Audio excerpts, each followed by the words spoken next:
या ओवैसी? नहीं, ओवैसी ओवैसी तो कहीं चर्चा में नहीं है। ओवैसी हमारे लिए रुकावट नहीं है। ओवैसी हमारे लिए मददगार इस नाते से हैं कि उनकी भाषा, उनका विचार इतना दूषित है कि वो जिसके साथ जुड़ेंगे उसको ज़ीरो कर देंगे। क्योंकि इस देश की जो संस्कृति है वो उस भाषा को भी स्वीकार करने के लिए तैयार नहीं है, उस स्वभाव को भी स्वीकार करने के लिए तैयार नहीं है जो ओवैसी की भाषा और उनका स्वभाव है। जो उनके विचार है सांप्रदायिकता फैलाकर समाज को बांटने का, वो आज इस देश की और प्रदेश की जनता इसके लिए स्वीकार नहीं करती। इसीलिए वो जिसके साथ हूँ, मैं ओवैसी की पार्टी और उनको शून्य मानता हूँ। और मैं मैथमेटिक्स का स्टूडेंट हूँ, शून्य को जिसके साथ गुणा करेंगे वो शून्य हो जाएगा। और दूसरी बात, जहाँ तक आपने बोला किसान को मानते हैं, किसान को हम सहायक के रूप में मानते हैं, किसान को हम रुकावट के रूप में नहीं मानते। किसान हमारा सहायक है, क्योंकि हमारी सरकार बनने के पहले किसान को उत्तर प्रदेश में बिजली नहीं मिलती थी। बिजली के लिए अगर उसको अपनी सिंचाई के लिए ट्यूबवेल का चलाने की ज़रूरत है, सर्दियों में भी घनघोर सर्दी में जिस समय बारिश सिंचाई के पानी की आवश्यकता होती थी, तो रात को सोता हुआ भी आँख खोल के देखता था कि बत्ती आएगी तो ट्यूबवेल चलाएंगे। अब उसको बत्ती के लिए इंतज़ार नहीं करना पड़ता। किसान को सबसे महत्वपूर्ण बात है, किसान सम्मान निधि के माध्यम से थी। पहले किसान को खाद के लिए लाठी गोली खानी पड़ती थी, अब किसान के लिए ये सरकार किसानों के लिए समर्पित है।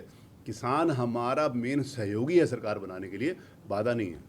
सर, आपने ये कहा था कि जातिगत राजनीति मैं नहीं करता हूँ, जातिगत राजनीति से आपका सरोकार नहीं है। मायावती ब्राह्मणों पर अपना जो निशाना साध रही है, उन्हें साधने की कोशिश है, तो उस तरीके से कितना फर्क? देखिए, मैं उनकी बात, मायावती जी की बात, क्योंकि उनका अन्य राजनीतिक दलों का जो आधार है राजनीति, वो केवल जातिवाद है कि इस जाति को उस जाति की बात कर दो, जाति की बात करते हैं। सौभाग्य से इस देश की राजनीतिक दिशा और दशा को बदलने का काम इस देश के यशस्वी प्रधानमंत्री ने 2014 में प्रारंभ किया। अब विकास की राजनीति होती है। आज जिस समय बिजली की बात है, तो बिजली पूछ कर नहीं जाती कि इस घर में कि कौन सी जाति की और कौन सी बिरादरी की और कौन सी राजनीतिक दल के हो, वो नहीं जाती।